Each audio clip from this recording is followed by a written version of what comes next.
दोस्तों, जो खालिस दूध देते हैं हम उनको जानवर कहते हैं। दोस्तों, जो खालिस दूध देते हैं हम उनको जानवर कहते हैं, और जो दूध में मिलावट करते हैं हम उनको अशरफुल मखलूकात कहते हैं। दोस्तों, औरत 70 साल की भी हो जाए औरत 70 साल की भी हो जाए तो वो शौक़न बर्दाश्त नहीं करती।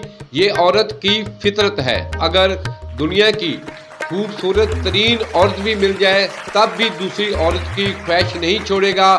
ये मर्द की फितरत है।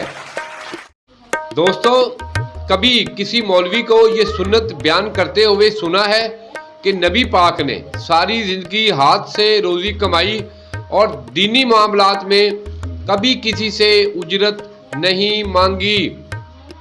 दोस्तों, एक आमल या निजूमी कह लें, एक आमल का बड़ा चर्चा था कि वो रूहों से बातें करवाता था। यानी जो मर चुका होता था आदमी, उसकी रूह हाजिर होती थी और वो उनके अजीज़ो कारब से बातें कराता था। तो एक बच्चा बड़ा ज़हीन था, उसका बड़ा चर्चा था। उसने सोचा कि चलो आज मैं इस अमल को मात देता हूँ।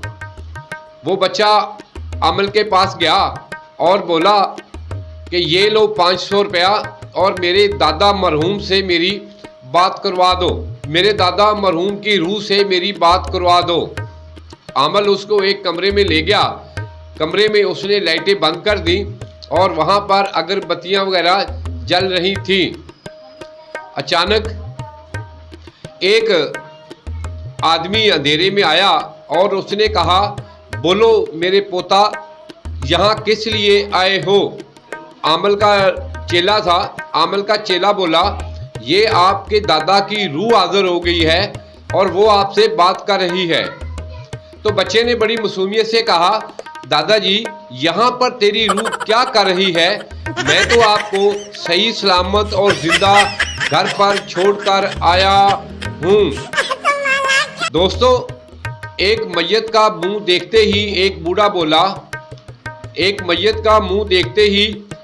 बूढ़ा बोला, सुबहान अल्लाह, माशाल्लाह, चेहरे पर क्या नूर है, जैसे अभी सोया हो, चेहरा कितना पुरसकून है। ऐसी अलामतें तो शहीदों के चेहरे पर होती हैं, आखिर इसको क्या हुआ? तो आस्था से एक औरत ने आवाज़ दी कि ये कराची में डकैती करते हुए मारा गया है।